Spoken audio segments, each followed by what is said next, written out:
नमस्कार, स्वागत है आप सभी का। मैं हूं प्रीति सिंह। संसद में आज के एजेंडे के साथ बुलेटिन की शुरुआत करेंगे, लेकिन उससे पहले बात कोविड महामारी से बचाव की। कोरोना महामारी के खिलाफ पूरा देश एकजुट होकर लड़ रहा है। आप भी हमारे साथ सुरक्षा और बचाव के एहतियाती उपायों का संकल्प लें। अपना मास्क अच्छी तरह से पहनें, 2 गज की दूरी का पालन करें, सुरक्षित दूरी बनाए रखें, साथ ही हाथों को बार बार धोएं।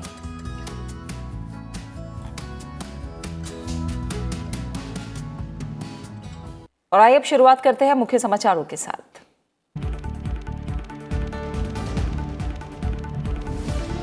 संसद के बजट सत्र के पहले भाग का समापन आज सुबह 10 बजे शुरू होगी लोकसभा की कार्यवाही। करीब 100% उत्पादकता के साथ राज्यसभा के 253वें सत्र का पहला भाग शुक्रवार को हो चुका है पूरा। 8 मार्च से 8 अप्रैल तक चलेगा बजट सत्र का दूसरा भाग।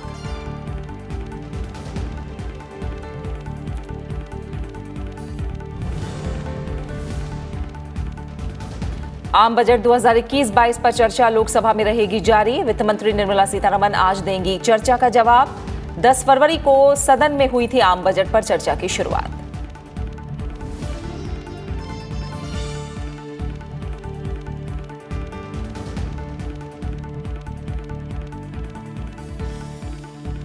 और जम्मू कश्मीर पुनर्गठन संशोधन विधेयक 2021 भी लोकसभा के एजेंडे में शामिल। जम्मू कश्मीर के अखिल भारतीय सेवा के अधिकारियों को एजीएम यूटी कैडर में लाने का प्रावधान। राज्यसभा से विधेयक को मिल चुकी है मंजूरी।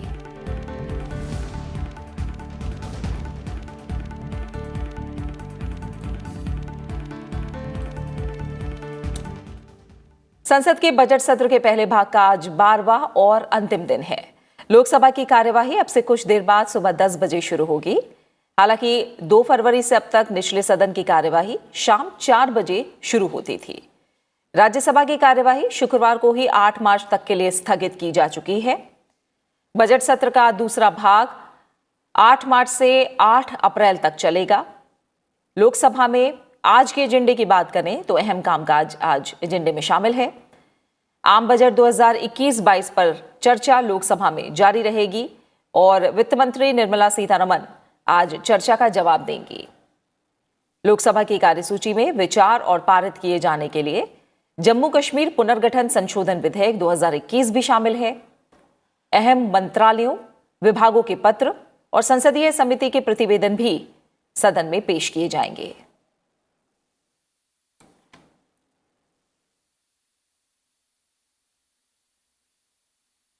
लोकसभा में आम बजट 2021-22 पर चर्चा जारी रहेगी। वित्त मंत्री निर्मला सीतारमण आज चर्चा का जवाब देंगी।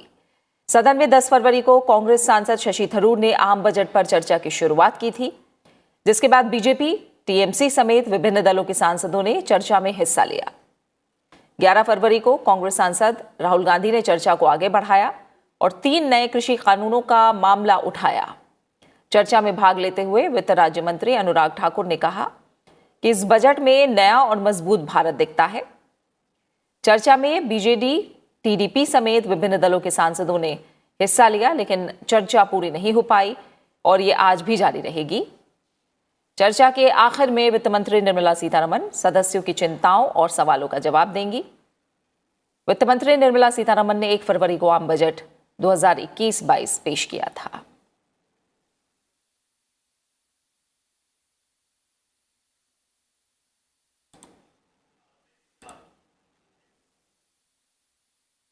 और इस समय हम सीधा रुख करेंगे, संसद भवन परिसर में मौजूद है मेरे सहयोगी अखिलेश सुमन। अखिलेश, आज हम देख रहे हैं आज लोकसभा की कार्रवाई का भी आज आखिरी दिन होगा, जो पहला भाग है बजट सत्र का। आम बजट 2021-22 पर चर्चा पूरी होगी और वित्त मंत्री निर्मला सीतारमण आज जवाब भी देंगी। आज किस तरह की संभावनाएं हैं? चर्चा कितनी देर चल सकती है, क्योंकि तमाम सांसद हैं जिन्हें चर्चा में भाग लेना है आज भी? देखिए प्रीति, जिस तरीके से हम देख रहे थे कि लोकसभा में भी ज़्यादा समय तक बैठकर शुरू में जो व्यवधान हुए थे उन व्यवधान के समय को पूरा किया गया है और आज एक तरीके से ओपन रखा गया है। 10 बजे से शुरू हो रहा है, इसका मतलब पूरा दिन लोकसभा के पास आज रहेगा। जितनी देर तक सदस्य चाहेंगे वो चर्चा कर पाएंगे।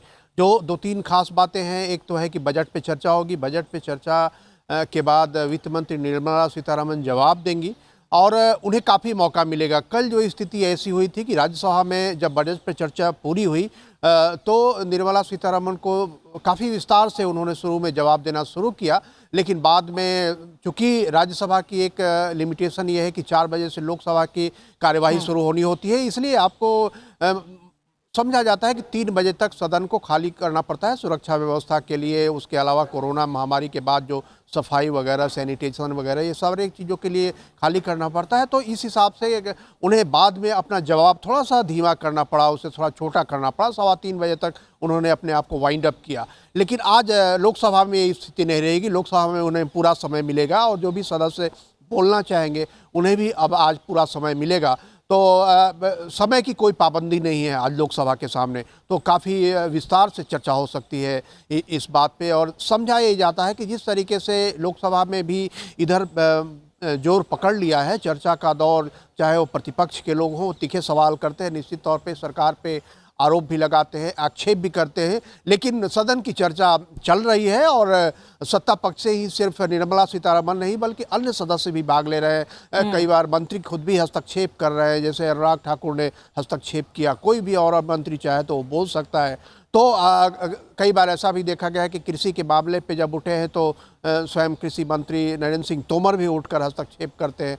तो इस तरीके से एक लोकसभा में आज कह सकते हैं कि सबके लिए एक बड़ा लेवल प्लेइंग फील्ड है। चाहे सरकार हो, उसके सामने भी अपने जितने लोगों को खड़ा करना हो खड़े कर सकते हैं बोलने के लिए, और जो विपक्ष है उनके पास भी अगर समय बचा रहेगा तो वो भी अपने सारे जो समय है उसे पूरा कर सकते हैं। प्रीति, बिल्कुल।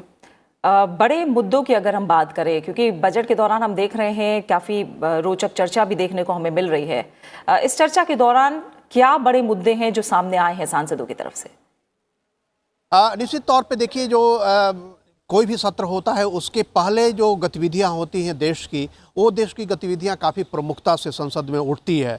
और जैसा कि हम सारे देख रहे थे कि संसद के इस सत्र के पहले से किसान आंदोलन का मामला काफ़ी जोर पकड़े हुए था, जो कि पिछले मानसून सेशन में दोनों सदनों से पारित हुआ था 3 कृषि कानून।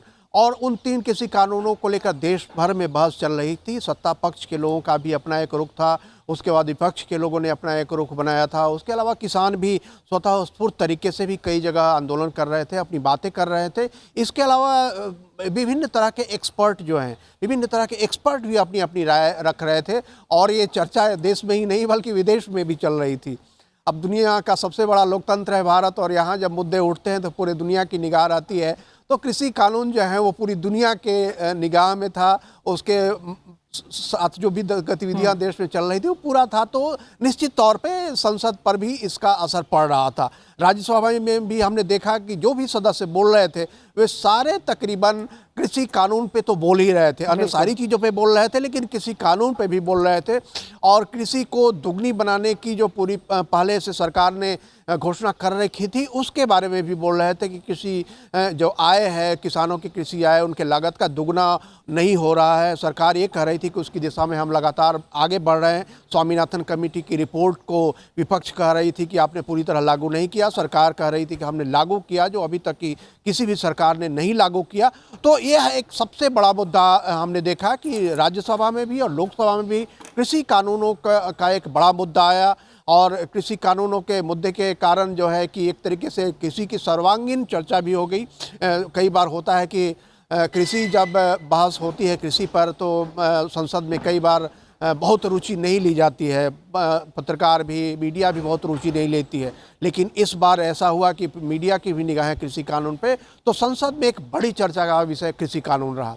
उसके बाद एक दूसरा बड़ा मुद्दा रहा, मैं बताऊं आपको प्रीति, की एक कोरोना पीरियड। कोरोना चूँकि इस महामारी के बीच में ये बजट आया है, तो निश्चित तौर पे कोरोना पीरियड में पिछले 1 साल के सरकार के जो कामकाज थे, उन सरकार के उस कामकाज के पर भी एक बड़ी चर्चा हुई।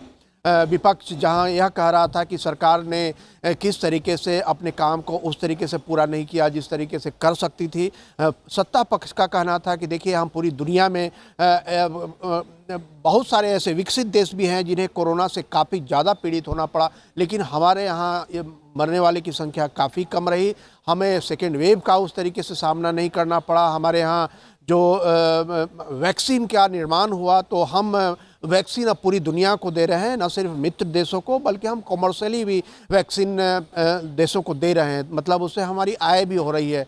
तो जिस तरीके से हमारी फार्मास्यूटिकल इंडस्ट्री पहले से ही काफ़ी मजबूत थी और कोरोना पीरियड ने यह एक बार फिर साबित कर दिया कि अगर सरकार उसमें डायनेमिज्म लाना चाहे तो आसानी से डायनेमिज्म ला सकती है, और वैक्सीन निर्माण करा के हमने देख लिया कि हम इस मामले में काफ़ी आत्मनिर्भर हैं। उसके अलावा सरकार ने यह भी बोला कि हम पीपीई किट पहले नहीं भारत में बनता था, उसे आयात करना पड़ता था, चाहे वो चीन हो या कोरिया हो या अन्य कई जगहों से। अब पीपीई किट हम न सिर्फ बना रहे हैं बल्कि हम पीपीई किट दूसरे देशों को दे भी रहे हैं। दवाइयाँ भी हमने दी कोरोना पीरियड में, चाहे वो हाइड्रोक्सीक्लोरोक्विन हो, पैरासीटामोल हो, एजिथ्रोमाइसिन हो, सारी तरह की दवाइयाँ भी हमने पूरी दुनिया को दी। तो एक तरीके से कोरोना पीरियड में जिस तरीके से संकट में एक मौका होता है कि आप अपने वर्थ को, आप अपनी क्षमता को सिद्ध कर सके, तो संकट के समय भारत ने अपनी क्षमता को सिद्ध किया। और किस तरीके से भारत सिर्फ अपने लिए नहीं बल्कि पूरी दुनिया के लिए काम कर रहा था इस कोरोना पीरियड में, जबकि सारे देश सिर्फ अपनी तरफ दुनिया के अपनी तरफ अंदर के हिस्से की तरफ देख रहे थे कि कैसे हम लोगों को बचाएं, लेकिन भारत ने दूसरे देशों को भी मदद की। तो यह एक सरकार ने अपनी उपलब्धि गिनाई। उसके अलावा तीसरा जो सबसे अहम मुद्दा एक अर्थव्यवस्था के क्षेत्र में आ रहा था कि अर्थव्यवस्था की तुलना की जा रही थी। विपक्ष का एक स्वाभाविक रुख था कि कोरोना पीरियड के पहले अर्थव्यवस्था की क्या स्थिति थी और कोरोना पीरियड के बीच में क्या रही, और कोरोना पीरियड के बाद जो अभी जो रिकंस्ट्रक्शन पीरियड कह सकते हैं उसमें अर्थव्यवस्था क्या रह सकती है। तो इस पे विपक्ष के कुछ सुझाव भी थे, आलोचनाएं भी थी, और सरकार की तरफ से भी जो सत्ता पक्ष के लोग थे वो लोग भी बता रहे थे कि किस तरीके से यूपीए 1-2 में अर्थव्यवस्था की स्थिति थी और किस तरीके से एनडीए के आने के बाद अर्थव्यवस्था की स्थिति में बेहतर हुई है। तो काफ़ी एक सारगर्भित डिबेट कह सकते हैं कि आप राज्यसभा में भी और लोकसभा में भी बजट को लेकर काफ़ी विस्तार से जो तमाम मुद्दे हैं उन तमाम मुद्दों पर चर्चा हुई है, और ये 3 प्रमुख मुद्दे बिल्कुल बिल्कुल जो 3 बड़े मुद्दे अखिलेश आपने बताए हैं। इसके अलावा एक बात और समझना चाहूंगी, कुछ सांसदों ने कहा कि एलोकेशन बजट में कम हुआ है, जबकि हमने देखा कि जब वित्त मंत्री निर्मला सीतारमण राज्यसभा में जवाब देनी थी तो उन्होंने कहा कि एलोकेशन बढ़ा है। तो क्या ये कोई कंफ्यूजन है, क्या स्थिति है ये? हाँ, देखिए हम भी देख रहे थे कि राज्यसभा में जब चर्चा हो रही थी तो कई सदस्य, कांग्रेस के सदस्य भी, विपक्ष के सदस्य भी इस बात की बार बार चर्चा कर रहे थे कि एलोकेशन कम किया है, आपने शिक्षा में एलोकेशन कम किया, आपने कृषि में एलोकेशन कम किया, मनरेगा में एलोकेशन कम किया, इस तरह की स्थितियां आ रही थी सुनने में। और बीच में अनुराग ठाकुर जो वित्त राज्य मंत्री है उन्होंने भी हस्तक्षेप करके बोला कि कैसे हमने एलोकेशन बढ़ाया है और जो रिवाइज एस्टीमेट है उससे ज़्यादा परसेंटेज बढ़ा है। निर्मला सीतारमण भी जवाब देने लगी तो उन्होंने भी इस बात को बताया कि एलोकेशन बढ़ा है। तो कहीं लग रहा था कि एक कन्फ्यूजन की स्थिति है या संवादहीनता की स्थिति है, और जो कई लोगों का मानना है कि हो सकता है कि चूंकि इस बार बजट हार्ड कॉपी में नहीं सदस्यों के पास थी, सारे सदस्य ज़्यादातर सॉफ्ट कॉपी जो कोरोना पीरियड के चलते इस बार सरकार ने निर्णय लिया कि हम हार्ड कॉपी नहीं छापेंगे, तो सॉफ्ट कॉपी थी उसको, तो हो सकता है, कई लोगों का मानना है कि हो सकता है सॉफ्ट कॉपी के माध्यम से पहले जो आसानी से आप पेज उलट कर तुलना कर लेते थे उसमें कई बार आप डबल चेक ट्रिपल चेक कर सकते थे। इस बार उस तरीके से नहीं संभव हो पाया, इसलिए भी एक लगता है कन्फ्यूजन की स्थिति रही। थोड़ा सा बजट, और उसके अलावा थोड़ा सा बजट में भी कुछ नए प्रयोग, नए क्लासिफिकेशन किए गए, इसके चलते भी समझा जाता है कि एक कन्फ्यूजन की स्थिति बनी। लेकिन अंत में जब जवाब आया निर्मला सीतारमण का तो उस पर किसी ने प्रति जवाब नहीं किया, तो क्लैरिफिकेशन नहीं मांगा, तो समझा यही जा रहा है कि वह एक कन्फ्यूजन की स्थिति थी और उन्होंने स्पष्ट किया अपनी बात कि किस तरीके से एलोकेशन जो कम दिख रहा है वो कम नहीं है बल्कि रिवाइज एस्टीमेट से बढ़ा है। तो यह एक नया प्रयोग था कोरोना पीरियड के चलते, इसके कारण लगता है कि वो स्थिति बीच बीच में उभर रही थी कुछ सदस्यों के मन में। जी बिल्कुल। और क्योंकि लोकसभा में भी जो बजट सत्र का आज पहला भाग है उसका समापन हो जाएगा, आज उसका आखिरी दिन है। अगर हम ओवरऑल उत्पादकता की लोकसभा में बात करें पहले भाग को लेकर, तो कैसा माना जाएगा अखिलेश? देखिए, लोकसभा में अगर उत्पादकता कहें तो निश्चित तौर पे कई दिन बाधित हुआ लोकसभा। आम तौर पे राज्यसभा पहले बाधित होता था ज़्यादा, लोकसभा कम बाधित होता था, लेकिन इस बार यह देखने में मिला कि लोकसभा ज़्यादा बाधित हो रहा है और राज्यसभा कम बाधित हो रहा है। तो लोकसभा में अब उस हिसाब से कहेंगे तो बाधित भले ही हुई लोकसभा, कई बार व्यवधान हुए विपक्ष की तरफ से, खास करके निश्चित तौर पे किसानों के मामले पे ही, लेकिन लोकसभा ने भी अपना काम देर रात तक बैठकर पूरा किया और लोकसभा ने भी अपने सारे एजेंडे को पूरी तरह लेने की कोशिश की, चाहे वो प्रश्नकाल हो, जीरो आवर हो, स्पेशल मेंशन हो, इन सारे चीज़ों को लिया गया और यहाँ तक कि प्राइवेट मेंबर्स बिल भी कल लिए गए। कल हम लोगों को भी थोड़ी सी हैरत हो रही थी कि इतने रात तक बैठेंगे, कैसे बैठेंगे, लेकिन सारे जो कार्यक्रम थे, सारे जो एजेंडा में जितनी चीज़ें थी वो सारी चीज़ें लोकसभा में भी ली गई। तो कह सकते हैं कि व्यवधान के बावजूद लोकसभा ने भी अपना काम काफ़ी अच्छा किया। और अभी जब आज सदन, ये लोकसभा के पहले जो हिस्सा है, बजट का पहला हिस्सा, उसके बाद उसके आंकड़े भी आएंगे और उन आंकड़ों में पता चलेगा कि इस तरीके से कितना प्रतिशत किस मद में गया। जैसे राष्ट्रपति का धन्यवाद प्रस्ताव पर चर्चा हुई, उसमें कितना प्रतिशत समय गया, बजट पे चर्चा में कितना प्रतिशत समय गया। और मुझे जो आशा है कि यह जो एक ट्रैजेक्टरी बनी है कि हम जो समय बाधित हुआ, व्यवधान हुआ, उसको हम एक्स्ट्रा समय बैठकर उसे पूरा करते हैं। और इसमें निश्चित तौर पे विपक्ष की भी भूमिका होती है, सत्ता पक्ष की भी भूमिका होती है। दोनों मिलकर यह तय करते हैं कि हम अधिक समय तक बैठेंगे, तभी वो संभव हो पाता है। तो लोकसभा में अभी हमें जब आज पहले सत्र का पहले भाग का समापन होगा, उस समय सारे आंकड़े आएंगे और हमको पता चलेगा कि काफ़ी उत्पादक रहा, मुझे ऐसी आशा है जी। और राज्यसभा का जो 253वां सत्र रहा, यानी जो बजट सत्र का पहला भाग, उसकी बात करें तो उसके जो आंकड़े आए हैं, करीब 100% उत्पादकता के साथ ये जो सत्र है पहला भाग वो पूरा हुआ। तो राज्यसभा की उत्पादकता को काफी अच्छा माना जाएगा। और जैसा आपने कहा कि पहले देखते थे हम कि राज्यसभा में ज्यादा अवरोध देखने को मिला, लेकिन इस बार पहले भाग को हम कैसे देखें? देखिए, राज्यसभा में भी पहले दिन जरूर व्यवधान हुए और पहले दिन का जो व्यवधान था वो तकरीबन पूरा दिन चला। और निश्चित तौर पे जैसा कि हम जानते हैं कि जब सदन का सत्र शुरू होता है तो पहले दिन देश भर के सारे मुद्दे एक तरीके से केंद्रित होते हैं और सदस्यों के अंदर भी एक प्रतिस्पर्धा होती है कि उन मुद्दों को उठाएं, सरकार का ध्यान आकर्षित करें और देश का भी ध्यान आकर्षित करें, मीडिया भी आकर्षित होती है। तो वह एक मुद्दा एक तरीके से कहें कि सतह पे आ जाता है और सारे लोगों के अंदर वो क्लिक कर जाता है कि इस तरीके से एजेंडा होना है राज्यसभा में भी। तो उसमें कह सकते हैं कि विपक्ष ने उन चीज़ों को स्थापित कर दिया। लेकिन पहले दिन के बाद देखेंगे कि सदन सामान्य तरीके से चलता रहा, बीच बीच में थोड़े से व्यवधान हुए, वॉकआउट हुआ। लेकिन अगर पूरा कहें कि 100 पहले जो पहला सप्ताह था उसका जो प्रतिशत था 82%, लेकिन दूसरे सप्ताह में उसे और पूरा कर लिया गया और एक्स्ट्रा आवर्स बैठ के 114% हुआ दूसरे सप्ताह में। जो कल खत्म हुआ सप्ताह वो 114% पूरा हुआ, तो मतलब पहले से भी ज़्यादा। और 45 घंटे 23 मिनट बैठी है राज्यसभा इस पूरे 2 सप्ताह में। अगर कहें तो बजट सत्र का पहला हिस्सा में राज्यसभा ने 45 घंटे 23 मिनट बिताए हैं और शेड्यूल टाइम था 45 घंटे 34 मिनट, मतलब 11 मिनट कम में ही राज्यसभा ने अपने सारे कामकाज पूरे कर लिए। तो एक तरीके से कहें कि काफ़ी पक्ष और विपक्ष के बीच में तारतम्य के बाद ही ऐसा संभव हो पाता है। और इस बीच में जो बजट पे चर्चा हुई, उसके बाद राष्ट्रपति के धन्यवाद प्रस्ताव पे चर्चा हुई, उसके अलावा आपने देखा कि सदस्यों की विदाई हुई, 4 सदस्यों की विदाई हुई और उसमें भी काफ़ी समय लगाया सदन ने। प्रधानमंत्री नरेंद्र मोदी खुद उसमें शामिल हुए और उन्होंने भी सदस्यों को विदाई दी। काफ़ी भावपूर्ण और एक भावुक माहौल बना था। तो इस हिसाब से कह सकते हैं कि 98 सदस्यों ने वाद विवाद में भाग लिया बजट पे। और सिर्फ मैं बजट पे और धन्यवाद प्रस्ताव के बारे में बोल रहा हूँ कि 98 सदस्यों ने वाद विवाद में भाग लिया और उसमें 26 घंटे 30 मिनट खर्च हुए केवल इन 2 मुद्दों पे वाद विवाद में। आपको पता है कि पहले 10-10 घंटे रखे गए थे राष्ट्रपति के अभिभाषण पे चर्चा के लिए और उसके अलावा बजट पे चर्चा के लिए 10-10 घंटे लिए गए। लेकिन बाद में विपक्ष ने प्रस्ताव किया कि चूंकि कृषि पे अलग से चर्चा नहीं हो रही है तो घंटे और बढ़ाए गए।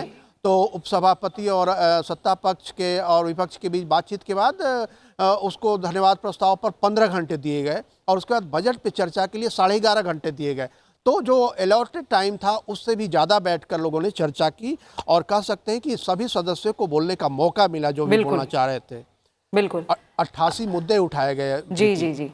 और उसमें 56 मुद्दे 0 आवर के थे और 32 मुद्दे स्पेशल मेंशन में किए गए। तो ये सारे जनहित के मामले होते हैं। तो जो कई बार देश के जिलों से भी आप देखते हैं कि उनके भी सवाल आते हैं और कई बार के राष्ट्रीय सवाल भी आते हैं। तो काफ़ी अहम ये मामला होता है। 55 क्वेश्चन के आंसर दिए गए जी। जो सवाल होते हैं, जो इसे हम स्टार्ड बोलते हैं, स्टार्ट जिसका कि ओरल जवाब दिया जाता है, मौखिक जवाब दिया जाता है सदन के पटल पे, और उसमें भी कई अन्य सदस्य भाग लेते हैं, जिसमें कि सिर्फ सवाल पूछने वाले नहीं बल्कि सप्लीमेंट्री क्वेश्चन भी पूछे जाते हैं। तो जी। 55 ऐसे सवाल और 3 बिल पास हुए। तो काफ़ी कह सकते हैं कि राज्यसभा में काफ़ी सफल रहा ये जो बजट सत्र का पहला हिस्सा था। बिल्कुल, बिल्कुल। और अब अखिलेश आप बने रहिए, जो आगे एजेंडा है लोकसभा में उसकी बात कर लेते हैं। लोकसभा की कार्यसूची में आज जम्मू कश्मीर पुनर्गठन संशोधन विधेयक 2021 विचार और पारित किए जाने के लिए शामिल है। केंद्रीय गृह मंत्री अमित शाह सदन में विधेयक पर विचार और पारित करने का प्रस्ताव करेंगे। ये विधेयक जम्मू कश्मीर पुनर्गठन अधिनियम 2019 में संशोधन करता है। इसके जरिए जम्मू कश्मीर के अखिल भारतीय सेवा के अधिकारियों को AGMUT कैडर यानी अरुणाचल प्रदेश, गोवा, मिजोरम और केंद्र शासित प्रदेश कैडर में लाने का प्रावधान किया गया है। संसद की मंजूरी के बाद यह विधेयक इसी साल 7 जनवरी को जारी अध्यादेश की जगह लेगा। इससे केंद्र शासित प्रदेश कैडर से जम्मू कश्मीर में अखिल भारतीय सेवा के अधिकारियों की तैनाती के लिए बेहतर अवसर उपलब्ध होंगे। साथ ही अरुणाचल प्रदेश, गोवा, मिजोरम और केंद्र शासित प्रदेशों से वरिष्ठ अधिकारियों को जम्मू कश्मीर और लद्दाख में तैनात करना संभव होगा। राज्यसभा से विधेयक को पहले ही मंजूरी मिल चुकी है। अखिलेश सुमन मेरे सहयोगी मेरे साथ बने हुए हैं। अखिलेश, हम देख रहे हैं तो लोकसभा के एजेंडे में आज जम्मू कश्मीर पुनर्गठन संशोधन विधेयक 2021 भी विचार और पारित किए जाने के लिए शामिल है और राज्यसभा से इसको मंजूरी मिल चुकी है। कितनी संभावना है कि आज ये बिल पास हो और पहले भाग में ही ये आज पास करा लिया जाए? दिख रहा है कि राज्यसभा में भी जब बिल आया था तो काफ़ी अच्छी चर्चा हुई थी और खुद विपक्ष के नेता जो उस समय गुलाम नबी आज़ाद थे, उन्होंने भी इस चर्चा में हिस्सा लिया था और उन्होंने भी कई सवाल खड़े किए थे। आप जानते हैं कि धारा 370 को हटाने के बाद जम्मू कश्मीर और लद्दाख को 2 भागों में विभाजित किया गया और न सिर्फ विभाजित किया गया बल्कि उनको यूनियन टेरिटरी का दर्जा दिया गया। जो यूनियन टेरिटरी का दर्जा, सरकार का यह कहना था कि अब यूनियन टेरिटरी का दर्जा देकर जो होता है कि प्रशासनिक तौर पे पूरी तरह ध्यान केंद्रित करना और उसके बाद क्या स्थिति बनेगी उसके हिसाब से आतंकवाद पे, मिलिटेंसी पे रोक लगाना और जम्मू कश्मीर में और लद्दाख में विकास कार्यक्रमों को तेजी लाना। ताकि जो कई बार लगता था कि जम्मू कश्मीर, लद्दाख के लोग मुख्यधारा से कटे हुए महसूस करते थे, कई केंद्र के कानून उन पर लागू नहीं होते थे, राज्य सरकारों की कई बार अपनी मर्जी और उनकी अपनी राजनीति होती थी, उसके हिसाब से केंद्रीय जो वेलफेयर स्कीम्स हैं उसे भी लागू करते थे, कई बार नहीं भी लागू होता था, सीमाएं थी उसकी। तो इस लिहाज से वो सरकार ने यह कहा कि धारा 370 के बाद वो सारी स्थितियां बदली है। लेकिन जो एक जिसे कहते हैं कि स्टील फ्रेम, तो हर राज्य का, पूरे देश का भी ये स्टील फ्रेम माना जाता है कि ब्यूरोक्रेसी है और वो जो स्टील फ्रेम जो सरदार पटेल ने कहा था कि वो स्टील फ्रेम बहुत ही महत्वपूर्ण होता है। तो अभी चूंकि यूनियन टेरिटरी का दर्जा जम्मू कश्मीर को प्राप्त है तो वो जो कैडर था, जम्मू कश्मीर कैडर जो IAS, IPS और इंडियन फॉरेस्ट सर्विसेज का, उस कैडर को अभी जब चूंकि जम्मू कश्मीर अभी पूर्ण राज्य नहीं है तो उसको एक केंद्र शासित प्रदेशों के कैडर के साथ मिलाया जाए ताकि उस हिसाब से उसे दिशा निर्देशित करने में सहूलियत होगी। क्योंकि राज्य जब होता है, जब विधानसभा होती है, जब चुने हुए सदस्य हैं तो उसकी एक डायनेमिक्स अलग होती है और ब्यूरोक्रेट्स को भी एक अलग डायनेमिक्स में काम करना पड़ता है। और जब केंद्र शासित प्रदेश होता है तो उसकी एक डायनेमिक्स अलग होती है, वहाँ LG होते हैं और उनके हिसाब से चीज़ें तय होती हैं। तो ब्यूरोक्रेसी को भी उस हिसाब से अपना मन और अपनी शैली बनानी होती है। तो इसी बात को ध्यान में रखते हुए जो जम्मू कश्मीर कैडर था 3 ऑल इंडिया सर्विसेज के, उसको एगमोट में शामिल किया गया है। जबकि विपक्ष का यह कहना था कि आप इसका मतलब कि जम्मू कश्मीर को पूर्ण राज्य का दर्जा देने की मंशा नहीं रखते हैं। तो निश्चित तौर पे ये स्थितियां बनेगी और सरकार ने कोई अंतिम फैसला नहीं लिया है कि धारा 370 हटाने के बाद सिर्फ यूनियन टेरिटरी ही रहेगी, राज्य का दर्जा मिल सकता है। तो ये सारी स्थितियां कैसे इवॉल्व होती हैं इस पर निर्भर करता है और निश्चित तौर पर ये सारी बातें लोकसभा में भी रिफ्लेक्ट होंगी और लोकसभा में जब रिफ्लेक्ट होंगी तो एक अच्छी चर्चा होगी। और जो संभावना यह दिख रही है कि चूंकि राज्यसभा में भी ये बिल पारित हुआ, लोकसभा में भी ये बिल पारित होगा, क्योंकि इसे रोक के रखने से किसी पक्ष को फायदा नहीं है, नहीं विपक्ष को फायदा है, नहीं सत्ता पक्ष को फायदा है। चूंकि विकास कार्यक्रमों को आगे बढ़ाना है, इसलिए जितना जल्दी इसे पास करके इसे लागू किया जाए उतना ही अच्छा माना जाएगा। तो लोकसभा में ये संभावना दिख रही है। बिल्कुल। और इसी के साथ अखिलेश सुमन, आपका बहुत बहुत शुक्रिया संसद भवन परिसर से हमारे साथ जुड़ने के लिए और तमाम जानकारी को हम तक पहुंचाने के लिए आपका। आगे देखें तो लोकसभा में आज अहम पत्र और संसदीय समितियों के प्रतिवेदन भी आज सभा पटल पर रखे जाएंगे। सांसद रवनीत सिंह और अजय मिश्र टेनी सभा की बैठकों से सदस्यों की अनुपस्थिति संबंधी समिति का कार्यवाही सारांश सभा पटल पर रखेंगे। सांसद राजेंद्र अग्रवाल और रमेश चंद्र कौशिक सरकारी आश्वासनों संबंधी समिति के प्रतिवेदन सभा पटल पर रखेंगे।